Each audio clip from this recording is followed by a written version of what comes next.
The kettlebell waiter carry is the overhead complement to the suitcase carry, and it's almost just as simple. So what you're gonna do is start off with your lightest kettlebell. Trust me, this is gonna get really tough really quick. So if you already know how to clean and press your kettlebell, obviously do that. I'm just using 2 hands to get it into position. And what I'm gonna do here at the rack position is scooch the bell around to wherever it feels most comfortable on the back of my forearm, okay? You can also experiment with gripping more towards the pinky side or more towards the thumb side of the handle, or obviously right in the middle. There's probably gonna be some angle there that feels most comfortable. From here, you can strict press or use 2 hands to get the kettlebell up into position. Now, from here, here's how you set the kettlebell. There's gonna be a tendency for this thumb to wanna start drifting forward and out. And as you can see, that's kind of unwinding my shoulder and the kettlebell is drifting out.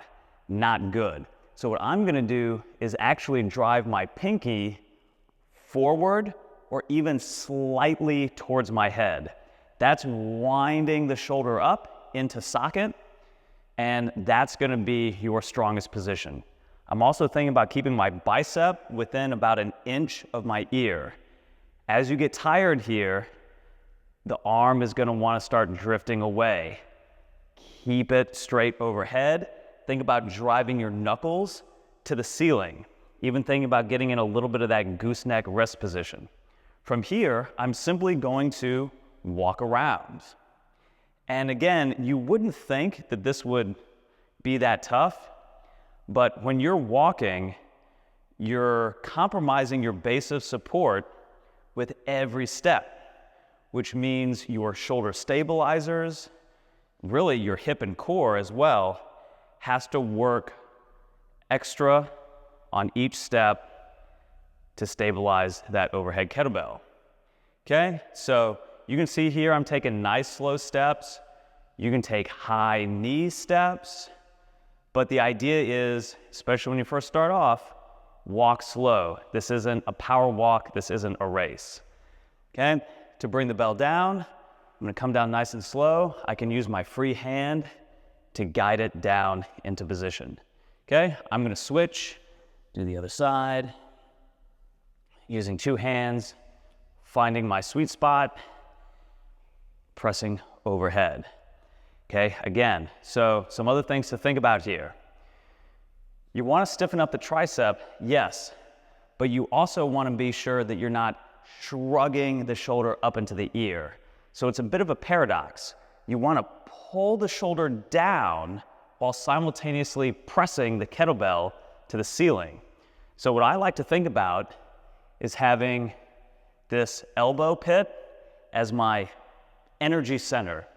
And I'm sending energy up into the kettlebell and energy down into my shoulder.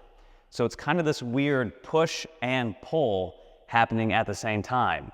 And when you really think about that, you'll really feel the difference in stability in your shoulder, okay? So again, think about maintaining breathing. Don't hold your breath, but really just try to maintain as quiet of an arm as possible, not too much shaking. A little bit's okay, but if you really start to get wobbly, your set is over. Keeping a tight grip, not crushing the bell, because you don't want to burn out your grip, but a firm grip nonetheless, okay? So, that is your overhead waiter's carry, a simple but truly powerful way to work your shoulder, really your total body stability and endurance, and this is really gonna help fill gaps in your upper body training. Enjoy.